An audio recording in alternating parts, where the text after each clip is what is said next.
Muchas veces en la cátedra digo a los alumnos que una de las ventajas que nos da ocuparnos, estudiar, explorar el mundo antiguo, es precisamente tener una perspectiva de la historia. Cuando nosotros queremos entender nuestra realidad, nos es muy difícil evaluarla porque estamos viviendo esa realidad, somos parte de esa realidad. Y cuando nos vemos envueltos por esa realidad, no podemos realmente desconectarnos y poder realizar una prognosis de lo que va a suceder en el futuro. La historia nos permite ver lo que sucedió hace cientos de años o hace miles de años.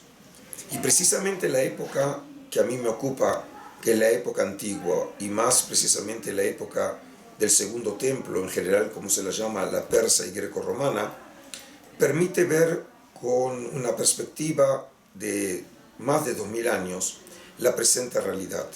Porque ¿qué tenemos hoy en día?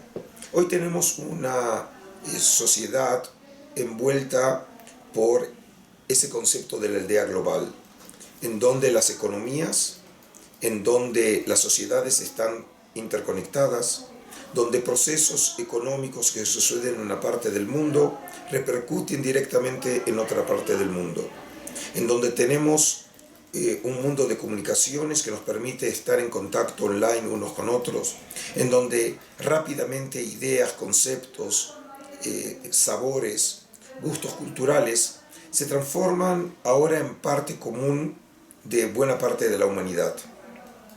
Y obviamente en un mundo tan globalizado, uno de los problemas más acuciantes de las sociedades es el tema de la identidad. ¿Cómo es posible, por ejemplo, para las sociedades mantener su identidad, su lengua, sus tradiciones en un mundo que tiende a la homogeneidad? Y muchos sociólogos interpretan que el fenómeno de los fundamentalismos, y que incluso están acompañados por la violencia, tienen como propósito tratar de alguna manera de defender esas tradiciones sociales que se ven amenazadas precisamente por la idea global. Alguna vez oí que para poder entender el surgimiento de Khomeini tenemos que entender lo que sucedió en Irán en la época del Shah, cuando trató de transformar a Irán en un país de carácter occidental. El resultado fue Khomeini.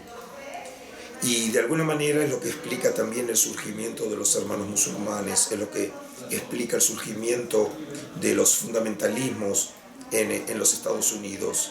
El fundamentalismo, incluso con tintes mesiánicos y ultranacionalistas en la propia tierra de Israel, tiene que ver con esta tensión entre la modernidad, que a veces tiende a borrar las tradiciones culturales que se sienten totalmente amenazadas. Y en este sentido, precisamente creo que la perspectiva histórica nos permite ver de una manera mucho más acabada la realidad, porque también hace 2000 años, en la época grecorromana, las sociedades del Oriente Antiguo, al ser deglutidas por la aldea global de esos años, que era el mundo grecorromano, también estas sociedades se encontraron enfrentadas a estos mismos dilemas.